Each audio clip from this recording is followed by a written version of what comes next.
இந்திய சினிமா நூற்றாண்டு விழா அடுத்த மாதம் 21ஆம் தேதி தொடங்கி 24ஆம் தேதி வரைக்கும் நடக்குது. இந்த பிரம்மாண்டமான விழாவில் அரசியல் தலைவர்கள்ல இருந்து சவுத் இந்தியன் சினிமா இண்டஸ்ட்ரி முழுக்க கலந்துக்க போது. இது சென்னையில் நடக்குது. இதில் தமிழ், தெலுங்கு, அதுக்கப்புறம் கன்னடா, மலையாள நடிகர் நடிகைகள், அந்த திரையுலகத்தை சேர்ந்தவங்க எல்லாருமே கலந்துக்கிறாங்க.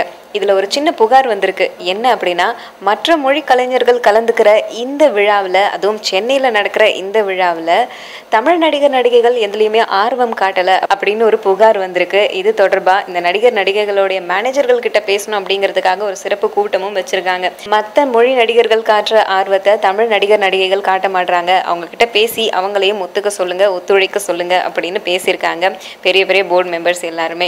இந்த பிரம்மாண்டமான விழாவில் பெரிய பெரிய அரசியல் பிரமுகர்கள், ஜனாதிபதி பிரணாப் முகர்ஜி, தமிழக முதல்வர் ஜெயலலிதா, கவர்னர் ரோசையா, எல்லா மாநிலங்கள்ல இருந்தும் நிறைய பேர் வராங்க. சென்னையில் நடக்க போகுது அப்படிங்கிறதால 18ஆம் தேதியிலிருந்து 24ஆம் தேதி வரைக்கும் நடக்க இருக்கிற படப்பிடிப்புகள் எல்லாத்தையுமே ரத்து பண்ணியிருக்காங்க.